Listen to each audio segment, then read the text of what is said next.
নমস্কার সকলকে। আজকের ক্লাসে আমরা শিখব গুণ করার খুব সহজ নিয়ম যেটা আমরা মুহূর্তের মধ্যে করতে পারবো। গুণগুলো আমরা প্রথম শিখব 100-র পাশাপাশি সংখ্যার গুণ কিভাবে করব।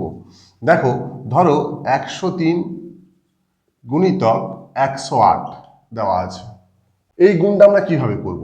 আমাদের প্রথম কাজ হবে, দেখবো 100-র চেয়ে 103টা কত বড়। 3 বড়, তাই এখানে +3 লিখলাম।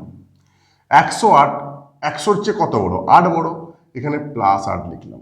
এরপর আমাদের করণীয় হবে কি, হয় 108-এর সঙ্গে 3 যোগ করব, না হয় 103-এর সঙ্গে 8 যোগ করব। যে কোনো একটা, অ্যান্সার কিন্তু একই আসবে। 103-এর সঙ্গেও 8 যোগ করলে 111 হয়, 108-এর সঙ্গেও 3 যোগ করলে 111 হয়। যে কোনো একটা করবো। আমি 108-এর সঙ্গে 3 যোগ করলাম, কত হলো? 111। এরপর কাজ হবে, এই যে দুটো সংখ্যা 3 এবং 8, মানে 103 এবং 108 যে যত বড় ছিল, সেই যত বড় সংখ্যাগুলিকে গুণ করব। 3 8 24, অ্যান্সার হয়ে গেল। এবং এখানে সবসময় মনে রাখবে যে গুণ হবে সবসময় দুটো ডিজিট বসবে, ঠিক আছে? এখানে 24 ছিল, তাই 24 বসে গেল, অ্যান্সার হয়ে গেল আমাদের। এইভাবে কিন্তু আমরা প্র্যাকটিস করব। আরও বোঝার জন্য আরও কয়েকটা নিই। 105 গুণিতক 106, এই গুণটা করবো কিভাবে? তাহলে খুব নিমেষের মধ্যে করবো কিভাবে? প্রথম দেখবো 105 100-র চেয়ে কত বড়? 5 বড়। 106 100-র চেয়ে কত বড়? 6 বড়। লিখে দিলাম। আমি 106-কে 5 দিয়ে যোগ করলাম, 111। তুমি এইভাবেও যোগ করতে পারো, এটাও যোগ করতে পারো, একই হবে। এরপর কাজ কি হবে? 5 6 30, হয়ে গেল অ্যান্সার। 2 সেকেন্ডে উত্তর হয়ে যাবে। প্রত্যেকটা অঙ্ক কিন্তু এইভাবে হয়ে যাবে। আমি ধরো আরেকটা গুণ নিলাম, 112 104 গুণিতক 108, এই গুণটা করবে কিভাবে? আমার তাহলে দেখতে হবে 104 100-র চেয়ে কত বড়? 4 বড়। 108 100-র চেয়ে কত বড়? 8 বড়, ঠিক আছে? এরপর কাজ কি হবে? হয় এটার সঙ্গে এটা যোগ করব, না হয় এটার সঙ্গে এটা যোগ করবো। অ্যান্সার কিন্তু একই আসবে। আমি 108-এর সঙ্গে 4 যোগ করলাম, কত হলো? 112। ওকে, এরপর কি করব? 4 আর 8 গুণ করবো, 4 8 32, ঠিক আছে? এরপর যদি এমন হয় যে দেখো 101-এর সঙ্গে 102 গুণ করা, তাহলে এখানে কি হবে? 1 বড় এটা 100-র চেয়ে, এবং 102 100-র চেয়ে 2 বড়। এরপর একই রকম কাজ কি হবে? 102-কে 1 দিয়ে অথবা 101-কে 2 দিয়ে যোগ করব। তাহলে 102-কে যদি 1 দিয়ে যোগ করি, কত হয়? 103। আমি বলেছি সর্বদা এখানে দুটো ডিজিট বসবে, তাহলে এখানে কিন্তু 2-কে 1 দিয়ে গুণ করলে 2 হয়, তাই এখানে শুধু 2 বসালে হবে না, তাই এখানে 02 বসাতে হবে। উত্তর হয়ে যাবে 10302, অর্থাৎ 10,302। এইভাবে কিন্তু খুব মজার ছলে অঙ্কগুলো খুব সহজে হয়ে যাবে, ঠিক আছে? এটা গেল 100-র উপরে সংখ্যাগুলোর গুণ কিভাবে করতে পারছি। এরপর জানবো আমরা 100-র নিচের সংখ্যাগুলো গুণ কিভাবে করব। ধরো 97-কে 95 দিয়ে গুণ করতে বলা হয়েছে। তাহলে এখানে আমরা দেখবো কি, 97টা 100-র চেয়ে কত কম? 3 কম। 95টা 100-র চেয়ে কত কম? 5 কম।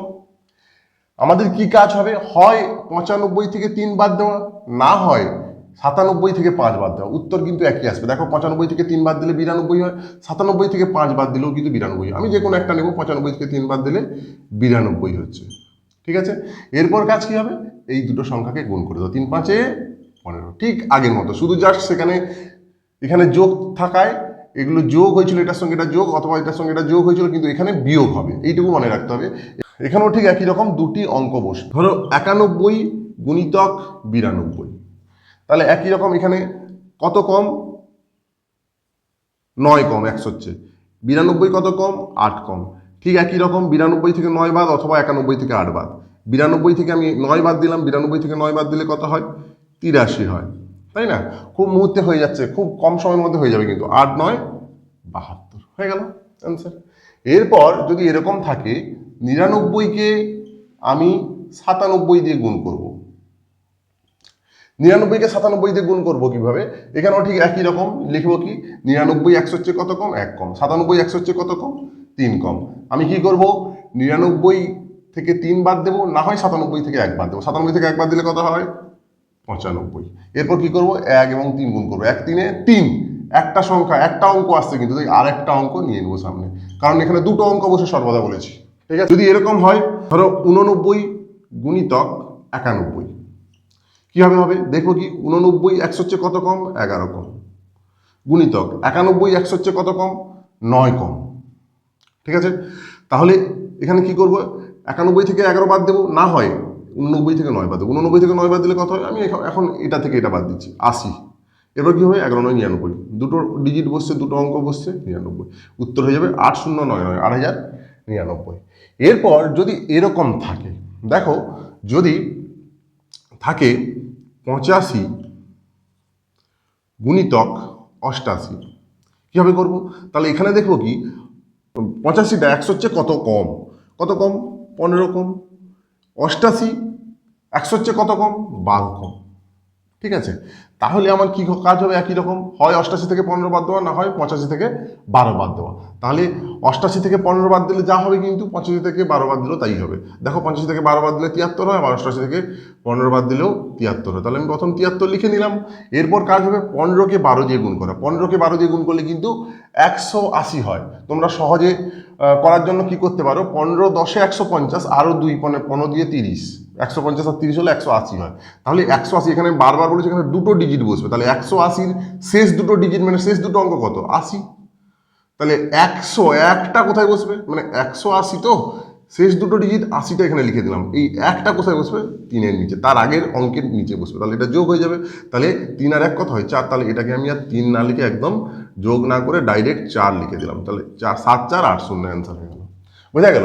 একই রকম কিন্তু সেই যখন 100-র উপরে ছিল, 100-র উপরের সংখ্যাগুলোর গুণ দেখিয়েছিলাম, সেখানেও কিন্তু দেখানো হয়নি, সেইখানেও কিন্তু এই ধরনের গুণ হয়। কেমন দেখো, এটা যদি হয় 115 গুণিতক 113, তাহলে এখানে কি হবে দেখবো কি 100 চেয়ে কত বড় 15 বড়, 113 100 চেয়ে কত বড় 13 বড়। এরপর কাজ কি হবে, এটার সঙ্গে এটা যোগ করবো, না হয় এটার সঙ্গে এটা যোগ করব। মনে রাখবে 100-র বেশি যখন সংখ্যাগুলোর গুণ হবে, তখন কিন্তু যোগ চিহ্ন দিয়ে সেগুলো যোগ হবে। ঠিক আছে, এই ক্ষেত্রে বিয়োগ হচ্ছে, এটার ক্ষেত্রে কিন্তু যোগ হবে। 113 আর এখানে 15 আছে, 113 আর 15 যোগ করলে হয় 128। একইভাবে দেখো 115 আর 13 যোগ করলেও 128 হয়, যে কোনো একটা করতে পারো। তাহলে 15 আর 13 গুণ করব। আমি যদি মুখে মুখে মানে ম্যানুয়ালেও গুণ করি, 15 3 45-এর 5 হাতে 4, 15কে 15 4 19-এর 9, কারণ এখানে কিন্তু দুটো ডিজিট বসবে, 12 বলছি দুটো অঙ্ক বসবে, 19-এর 9 হাতে 1, তাই তো 15 3 45 5 হাতে 4, 15কে 15 4 19-এর 9 হাতে 1, হাতে 1টা কোথায় বসবে এখানে, মানে 8 আর 1 যোগ হয়ে যাবে, মানে এখানে আমি লিখে দিতে পারি 9। তাহলে 12,995 হয়ে যাবে অ্যান্সার। খুব মজার ছলে হয়ে যাচ্ছে, তাই না, খুব কম সময়ের মধ্যে। এরপর আমি যদি এত কিছু না বুঝিয়ে একটা অঙ্ক করি, ধরো আমি যে কোনো একটা আরবিটারি যে কোনো একটা দিলাম, ধরো 95কে 93 দিয়ে গুণ করা হচ্ছে, কীভাবে করব, আমাকে দেখতে হবে কি 100 চেয়ে আমি কিছু বোঝানোর জন্য এত কিছু লিখবো না, জাস্ট আমি উত্তরটা করব, ডাইরেক্ট উত্তরটা করব। কিভাবে করব, খুব কম সময়ের মধ্যে করব। কিভাবে, আমার মাথায় চলে আসবে কি এটা হচ্ছে এটা 5 কম, এটা হচ্ছে এটা 7 কম, তাহলে আমি 93 থেকে 5 বাদ দেবো 88। এটা কত কম ছিল 5, এটা কম কত ছিল 7, 5 7 35, অ্যান্সার হয়ে গেল 8 8 3 5 হয়ে গেল। খুব কম সময়ের মধ্যে কিন্তু এইভাবে হয়ে যাচ্ছে। আমি যদি 100-র বেশি সংখ্যাও নিই, 108 গুণিতক 106, এই সংখ্যাটা তো, তাহলে আমি কি করব, প্রথম দেখব কত বড় হচ্ছে, আরও বড় হচ্ছে, এখানে 6 বড় হচ্ছে, আমি 106-এর সঙ্গে 8 যোগ করলাম, কত হবে 114, 8 6 48। দেখো খুব কম সময় হয়ে যাচ্ছে, মাত্র 2 থেকে 3 সেকেন্ড সময় লাগবে, একদম আর বেশি সময় লাগবে না। আশা করি বোঝা গেল। এই ধরনের অঙ্ক কিন্তু আমরা বিভিন্ন পাটিগণিতের ক্যালকুলেটর ছাড়া নির্ণয় করতে পারি, যেখানে ক্যালকুলেটর ব্যবহার করতে দেওয়া হয় না বিভিন্ন পরীক্ষায়, এবং বিভিন্ন কম্পিটিটিভ এক্সাম পরীক্ষাতেও খুব কম সময়ের মধ্যে গুণটা আমরা করতে পারবো, যেটা খুব আমাদের গুরুত্বপূর্ণ। ঠিক আছে, এরপর যদি এমন থাকে যে একটা সংখ্যা 100-র উপরে, একটা সংখ্যা 100-র নিচে, তাহলে সেক্ষেত্রে কীভাবে করব, সেক্ষেত্রে করবো কীভাবে, ধরো 105-এর সঙ্গে আমাকে 98-এর গুণ করতে দিয়েছে, তাহলে আমার কাজ কী হবে, একই রকম আমাকে দেখতে হবে 100-র চেয়ে কত বড় 5 বড়, এখানে দেখতে হবে 100-র চেয়ে কত কম 2 কম।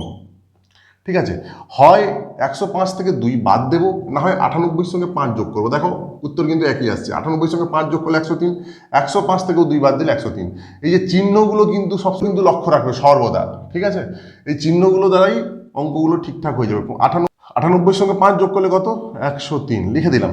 এরপর কি করব, এই ক্ষেত্রে ব্যতিক্রম একটু রয়েছে, এখানে দুটো ডিজিটে এখানে শূন্য বসিয়ে দেবো প্রথম, তারপর কি 5কে 2 দিয়ে গুণ করে বিয়োগ করে দেবো, 5 2 10, বিয়োগ করলে যেটা হয় সেটাই হবে 0, এখানে 10, এখানে ম্যানুয়ালি বিয়োগ করতে হবে, কোনো করার নেই, এখানে 2 0 1, আশা করি ঠিক আছে বিয়োগটা, 10,290, এইভাবে কিন্তু হয়ে যাচ্ছে।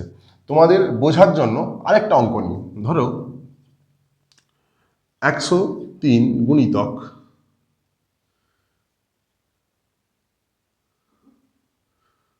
85, তাহলে 103টা 100 চেয়ে কত বড়? 3 বড়। 85টা 100 চেয়ে কত কম? 15 কম, -15 হচ্ছে। তাহলে আমার কাজ কি হবে? হয় এটা থেকে এটা বাদ দেওয়া, না হয় এটা থেকে এটা বাদ দেওয়া। 103 থেকে 15 বাদ দিতে পারি, 85 থেকে 3 বাদ দিতে পারি। দেখো 85 সঙ্গে 3 যোগ করতে পারি, হয় এটার সঙ্গে এটা বাদ দেবো, না হয় এটার সঙ্গে এটা যোগ করবো, তাহলে 85 আর 3 দেখো 88 হয়, আর এটার থেকে এটা বাদ দিলেও 88 হয়। কিন্তু আমার যেহেতু সহজ এটা, তাই এটাই করছি। 85 সঙ্গে 3 যোগ করলে কত হয়? 88। এরপর কি করব? এখানে দুটো ডিজিট শূন্য দিয়ে দেবো, তারপর 15 3 45, বিয়োগ করে দেবো, অ্যান্সার হয়ে যাবে। বিয়োগ করলে কত হচ্ছে? 5 5 10, এখানে 9 আছে, 4 5 9 7, 8 7 5 5, অ্যান্সার হয়ে গেল। এরপর 100-র পাশাপাশি যদি দুটো সংখ্যা না হয় তখন কিভাবে গুণ করব? এটা কিন্তু 100-র পাশাপাশি হলে সহজে গুণ করা যাবে এইভাবে। এরপর যদি 100-র পাশাপাশি সংখ্যাগুলো না হয়, ধরো 26 গুণিতক 35 এরকম রয়েছে, তখন আমাদের কাজ কি হবে? দেখো আমাদের কিন্তু গুণ করতে আমরা সবাই জানি, গুণ করতে পারবো, কিন্তু সহজে শর্ট ট্রিকের মাধ্যমে করবো কিভাবে? মনে রাখবে, শোনো, নিয়মটা হচ্ছে এটা এটা এটা, মানে এটা এই দুটো সংখ্যার বলতে এই দুটো অঙ্কের গুণ, মানে এটা বলতে এই দুটো সংখ্যার গুণ, এটা বলতে এই দুটো সংখ্যার গুণ আর ক্রস গুণ, ঠিক আছে? তাহলে প্রথম কি হবে? 6-এর সঙ্গে 5 গুণ করবো, 6 5 30, 0 হাতে 3 রাখলাম, ঠিক আছে? তাহলে এরপর কাজ হবে কি? 2 5 10, এটার গুণ করবো, এটার গুণ করবো, দিয়ে যোগ করবো, 2 5 10, 6 3 18, 10 আর 18 28, 28 আর 3 31, 31-এর 1 হাতে 3, ঠিক আছে? এরপর কি করবো? এটা গুণ করো, দেখো এই রুল, 2 3 6, 6 আর 3 9, অ্যান্সার হয়ে গেল 910। আরেকটা অঙ্ক নিয়ে নিই, 28কে 43 দিয়ে গুণ করবো, তাহলে আমাকে সবসময় এই নিয়মটা মেনে চলতে হবে। প্রথম কি? এটা গুণ হবে, 8 আর 3, 8 আর 3 গুণ করলে কত? 8 3 24-এর 4, হাতে 2 এখানে লিখে রাখলাম। তাহলে এগুলো কিন্তু এইভাবে 2 লাইন যে আমরা গুণ করতাম, 2 লাইন গুণ করতেই হবে না, খুব কম সময়ের মধ্যে এইভাবে হয়ে যাবে। 8 3 24-এর 4, হাতে 2, কি করবো? এরপর এই নিয়ম, কোনাকুনি গুণ, ঠিক আছে? 2 3 6, আর 8 4 32, 32 আর 6 কত হয়? 38, মানে এই দুটোকে গুণ করে যোগ করবো, 38 আর 2, হাতে 2 ছিল 40, 40-এর 0 হাতে 4, এরপর কি হবে? 4 2 8, 8 4 12, অ্যান্সার হয়ে যাবে 1204, ঠিক আছে? দেখো আমরা কিন্তু 85-কে 83 দিয়ে গুণও কিন্তু এইভাবে করলে অ্যান্সার আসবে, এইভাবে করলে ঠিক উত্তর কিন্তু সঠিকই আসবে, কিন্তু যেহেতু এই দুটো সংখ্যা 100-র পাশাপাশি, তাই আমরা এইভাবে করছি না। এটা একটু হলেও তার চেয়ে সময় একটু বেশি লাগছে, তাই না? সেটা কত তাড়াতাড়ি হয়ে গেল, কিন্তু এটা একটু হলেও একটু সময় লাগছে। তো সেটা যদি 4 সেকেন্ড সময় লাগে, এটা কিন্তু 8 সেকেন্ড সময় লাগছে। তো গুণের ক্ষেত্রে আমরা সেই 100-র পাশাপাশি গুণের নিয়মটা অবলম্বন করব। আশা করি ক্লাসটি করে সকলে মজা পেলে এবং উপকৃত হলে এবং কিছু শিখলে। আজকের মতো ক্লাসটি এই পর্যন্ত, পরের ক্লাসে আবার দেখা হবে। নমস্কার।